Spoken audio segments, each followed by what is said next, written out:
Bienvenido a la cuarta sesión. Por favor, pase conmigo al Salmo 94. Vamos a ver algunas definiciones escriturales de Dios. Lógicamente no la veremos todas porque la grandeza de nuestro maravilloso Dios y Padre no puede ser confinada, agarrada en un puñado de definiciones. Claro, sí, es muy importante tener en cuenta que los atributos de su inmensidad están debidamente documentados en el total de su palabra escrita.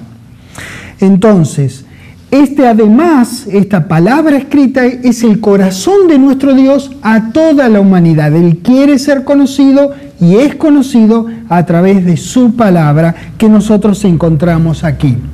Ahora, claro, que en esta clase nos ocupa a nosotros estamos enfocados en la relación que hay entre Dios el Padre y Jesús el Hijo. Entonces necesitamos mantener enfocada nuestra búsqueda en ambos maravillosos seres, tanto en Dios el Padre como en Jesús el Hijo, nuestro hermano y Redentor y Señor. Entonces, ¿nosotros qué hacemos? Vamos a la palabra de Dios para permitirle a la palabra que nos declare quién es quién, porque queremos saber quién es quién y lo vamos a encontrar directamente de las Escrituras.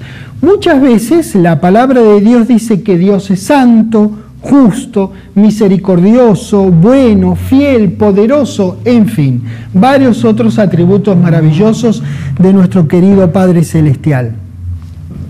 Entonces, las Escrituras emplean adjetivos para declarar las cualidades de nuestro Padre.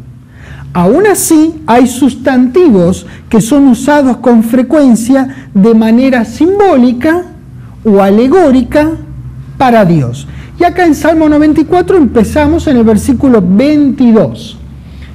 Dice: Mas Jehová me ha sido por refugio y mi Dios por roca de mi confianza. Fíjese qué es lo que dice acá, porque Dios no es literalmente una roca. Dios es espíritu y es santo, no es una roca, pero similarmente a una roca ofrece refugio de las inclemencias de la vida. Esto es un atributo muy útil para nosotros sus hijos. Dios nos ofrece seguridad y protección.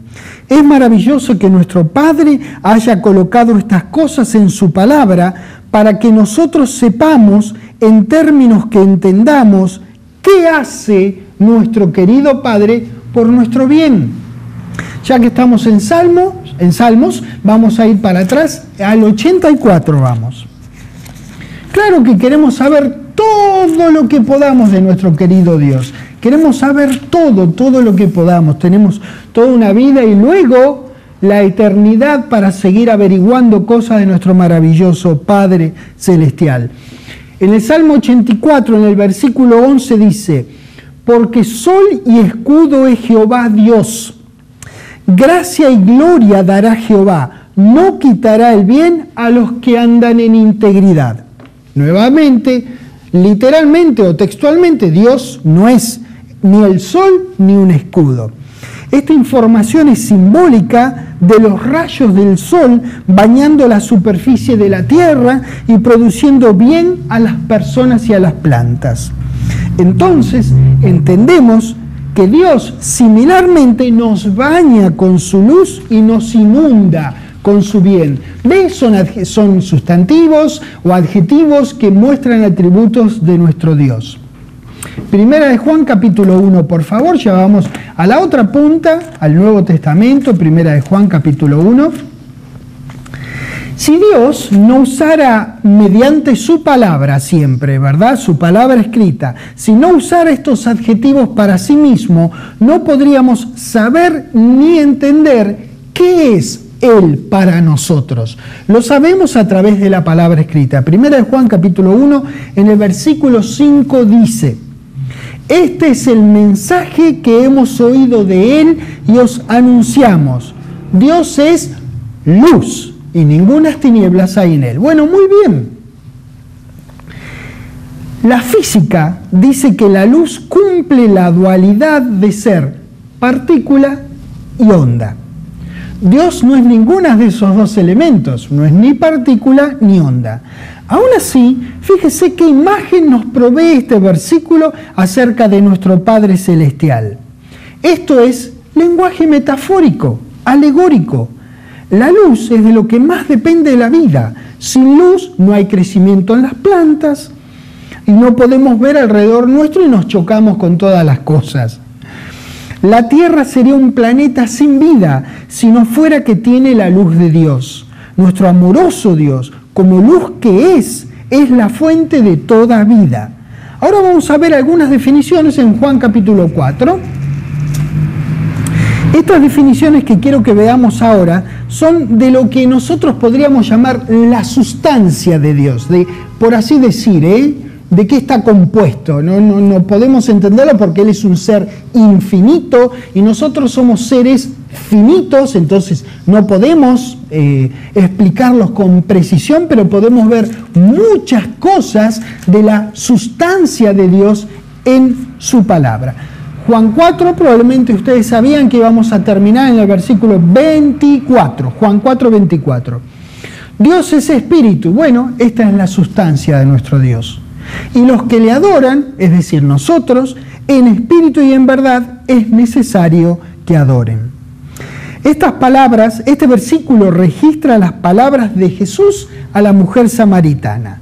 Esta definición, por así decir, que hace de su Padre el mismo Hijo de Dios, nos deja bien en claro algo muy importante acerca de nuestro Padre.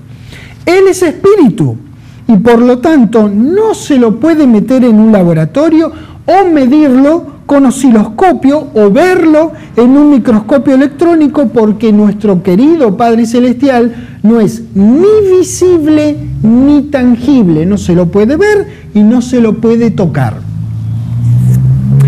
En otro registro, en Lucas 24, seguro que ya saben, Mateo, Marcos, Lucas 24, recuerden estudiar el orden de los libros de la Biblia, porque nosotros somos estudiantes bíblicos.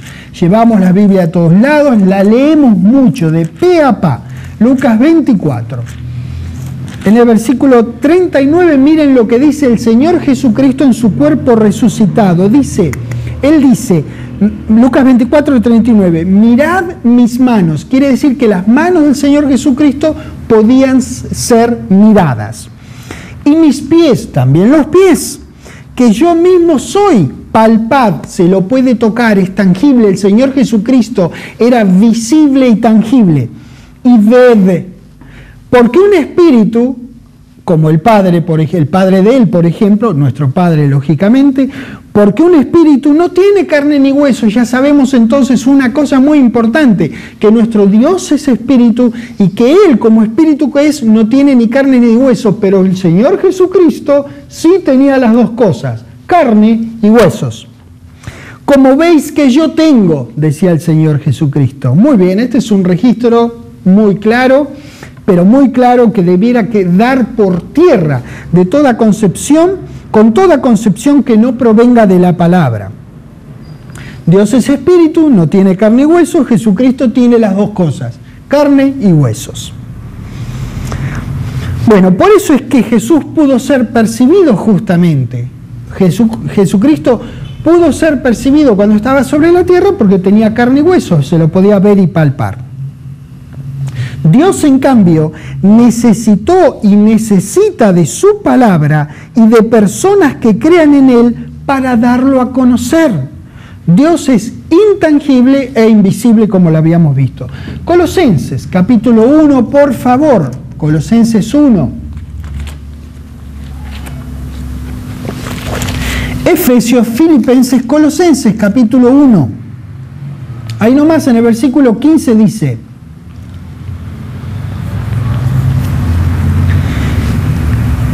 Él, refiriéndose al Señor Jesucristo, es el Dios invisible. ¿Usted está leyendo su Biblia? ¿A usted le parece que yo leí bien lo que dice ahí? Ahí dice que Él, o sea, el Señor Jesucristo, es el Dios invisible. No, no dice eso. No me deje mentir. Si usted lee yo leo acá que Él es la imagen del Dios invisible. No es el Dios invisible, es la imagen del Dios invisible, el primogénito de toda la creación. Este versículo también es re claro. Él es la imagen del Dios invisible, no es el Dios invisible. La esencia de Dios siempre estuvo más allá del alcance y capacidad de percepción del hombre. Por eso, Él se nos ha manifestado en términos que entendamos. No podemos analizar a Dios de manera alguna, ni médicamente, ni físicamente, ni mediante la filosofía. Dios es eterno e infinito, y nuestras vidas, en cambio, tienen un principio y un final. El hombre nunca puede detectar a Dios por sí mismo. El Creador está definitivamente fuera del alcance sensorial humano. Siendo que Jesucristo no está más sobre la tierra, la manera más completa de conocer a Dios es a través de su palabra. Literalmente, Dios nunca ha sido visto por ningún ojo humano. Isaías capítulo 57. Isaías 57. En el versículo 15, miren lo que dice la palabra de Dios. Dice, porque así dijo el alto y sublime, el que habita la eternidad y cuyo nombre es el Santo. Yo habito en la altura y la santidad, y con el quebrantado y humilde de espíritu, para hacer vivir el espíritu de los humildes y para vivificar el corazón de los quebrantados. Ninguno de nosotros podemos considerar a la eternidad de manera alguna, pues es una cuestión espiritual. Ahí habita Dios. Jesús habitó entre los hombres como uno más entre ellos hasta que fue resucitado. En Eclesiastés,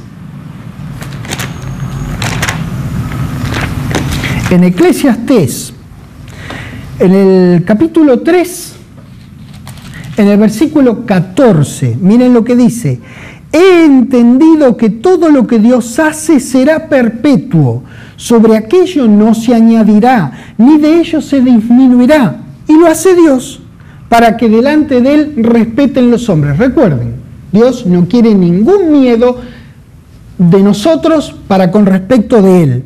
Entonces es para que lo respetemos profundamente los hombres, no que lo temamos según entendemos el verbo temer nosotros. 15. Aquello que fue, ya es, y lo que ha de ser, fue ya, y Dios restaura lo que pasó. Salmos, en el Salmo 90.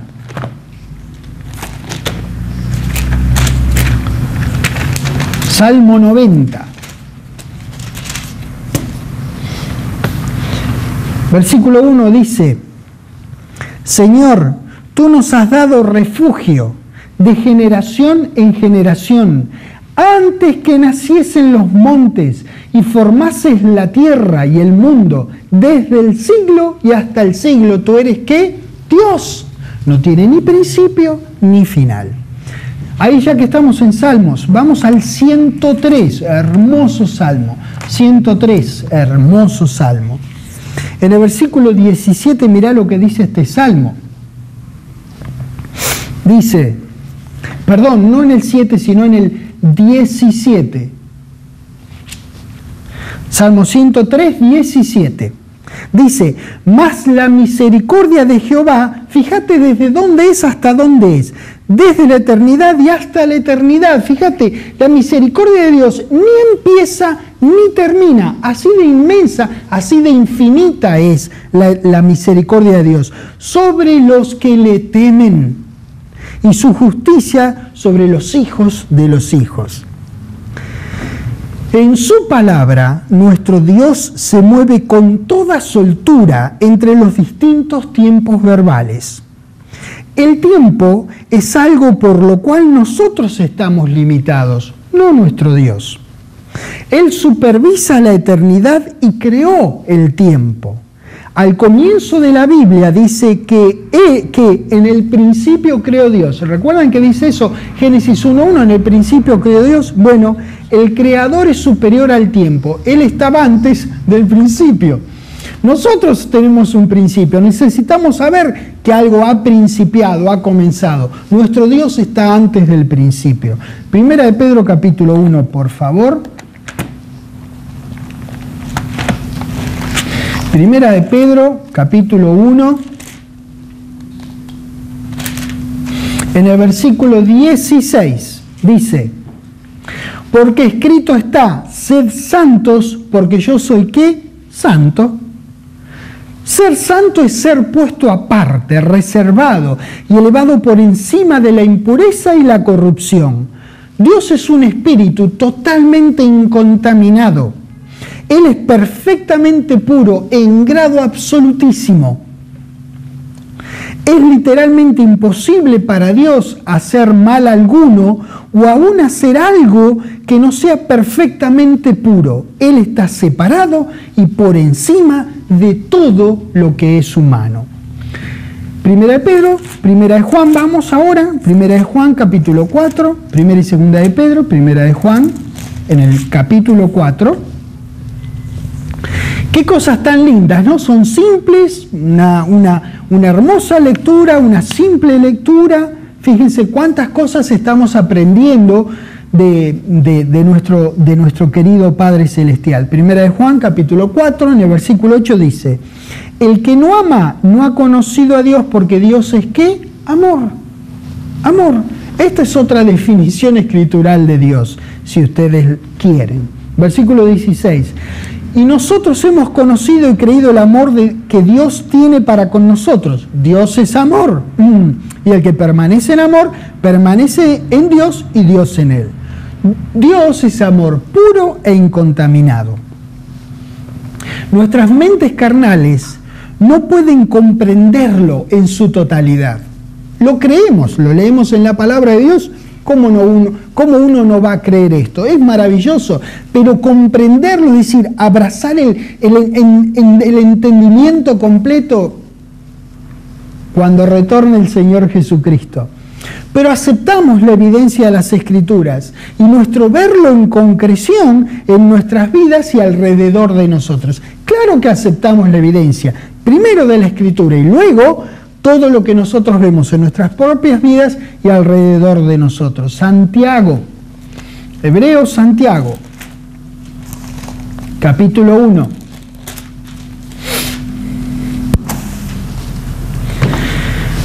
En el versículo 17 dice, toda buena dádiva y todo don perfecto desciende de lo alto, del Padre de las luces. ¿Ves? Nada que no sea perfecto puede descender de Él. Él está allá arriba, por eso dice que desciende. Desciende del Padre de las luces, en el cual no hay mudanza ni sombra de variación. Uno puede dedicarse tranquilo a trabajar para este maravilloso Dios, porque Él no se muda, Él no tiene una idea hoy y mañana tiene otra idea porque le duele la cabeza o porque le fue mal en el trabajo. Dios es Dios, no tiene mudanza, no tiene variación. Cada vez que, por eso Él ha comprometido su voluntad de manera escrita. Él está comprometido a su palabra, está comprometido con su palabra, porque como no tiene variación, ¿qué problema tiene de hacer promesas por escrito? Nosotros diferente. Aún los hombres, aún teniendo contratos escritos, a veces no sirven para mucho y sin embargo están escritos. No es el caso con Dios. Dios siempre cumple, Dios no tiene variación. Se dice que Aristóteles habló de Dios de distintas maneras. No quiere decir que haya hablado de nuestro Dios, del Dios y Padre del Señor Jesucristo. Él habló de Dios de distintas maneras. Una de ellas fue que Dios es el movedor inmovible. Así lo definió. Dios no es un concepto etéreo, damas y caballeros. No es un concepto meramente filosófico o una idea. No es una fabricación intelectual de algunos de nosotros para ofrecer al mundo una razón de existir a lo que nos rodea. Dios es real al grado más absoluto. Dios es la primerísima causa de todo. Nuestro hermano y Señor Jesús es un producto del amor de nuestro Padre. He ahí la diferencia. Dios es iniciador de todo el bien que nos rodea y nuestro Dios no cambia. Déjenme que yo se los muestre en la palabra de Dios en Malaquías capítulo 3. Este es el último libro del Antiguo Testamento justo antes del Evangelio de Mateo. Malaquías capítulo 3.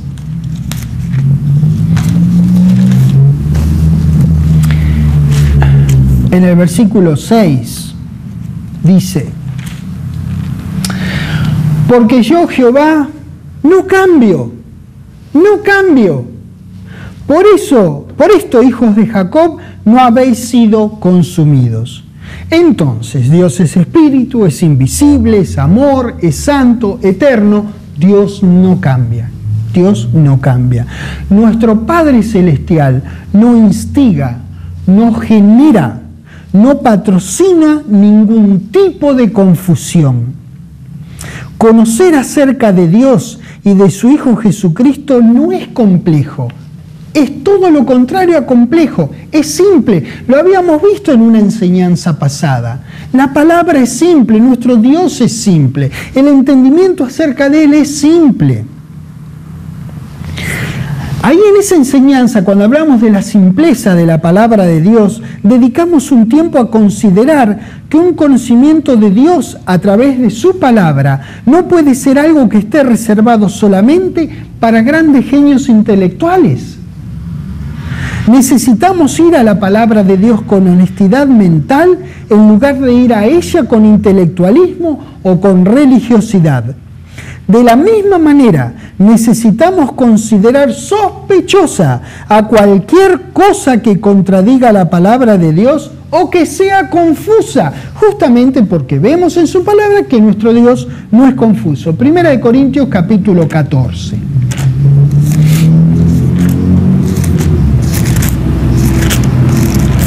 Primera de Corintios capítulo 14. Hacia el final. Versículo 33, mire lo que dice, 1 Corintios 14, 33. Pues Dios no es Dios de confusión, listo, sino de paz, como en todas las iglesias de los santos. Donde está Dios no hay confusión. Donde hay confusión, por carácter reflexivo, sí, está Dios, no hay confusión. Usted ve confusión, ¿qué significa? Que no está Dios, ¿verdad? Pues bien, eso es muy importante tenerlo en cuenta, ¿eh? En la vida en general, 2 Corintios capítulo 11, 2 Corintios, el siguiente libro, capítulo 11.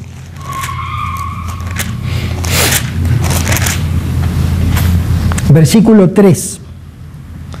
Dice acá Pablo, por revelación de Dios, dice: pero temo que como la serpiente con su astucia engañó a Eva, vuestros sentidos sean de alguna manera extraviados de la sincera fidelidad a Cristo. Bueno, pues bien, Dios no es confuso y tampoco es confusa su palabra. Para no ser engañados, debemos recurrir a la palabra de Dios. En la medida que hagamos de la palabra de Dios nuestro centro de vida, nuestro centro de referencia, cuando veamos un engaño lo vamos a detectar. Cada vez que Dios dio su palabra, lo hizo para tener comunicación, para que haya conocimiento de Él, entendimiento de Él, para disfrutar una relación con su creación y poder bendecirla.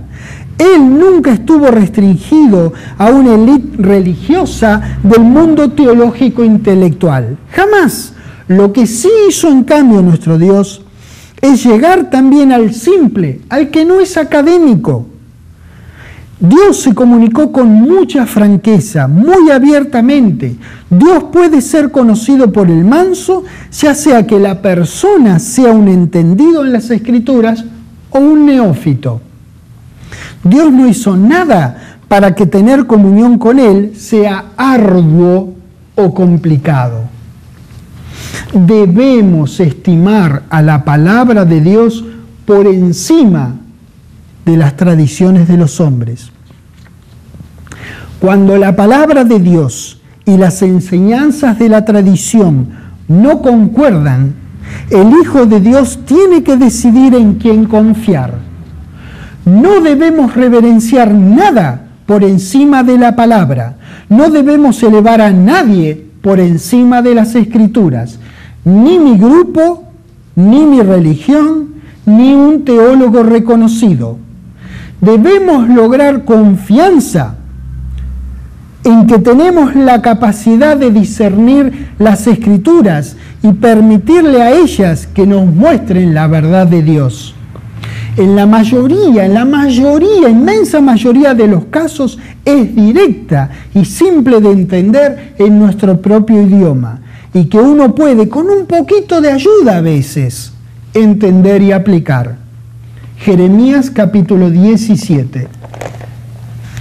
Isaías, Jeremías capítulo 17. Así es que usted debiera estimar la revelación de la palabra de Dios por encima de las tradiciones de los hombres. Pero cada uno debe decidir por sí mismo. ¿Confiará en Dios y su palabra o confiará en las tradiciones y enseñanzas de los hombres? Usted decide. Su vida está en la balanza, nada menos que su vida está en la balanza. Uno decide si quiere ser bendito o no. Jeremías 17, miren lo que dice el versículo 5. Así ha dicho Jehová: maldito el varón que confía en el hombre y pone carne por su brazo, y su corazón se aparta de Jehová.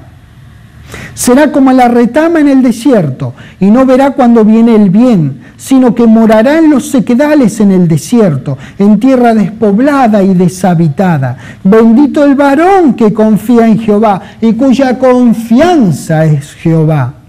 Porque será como el árbol plantado junto a las aguas.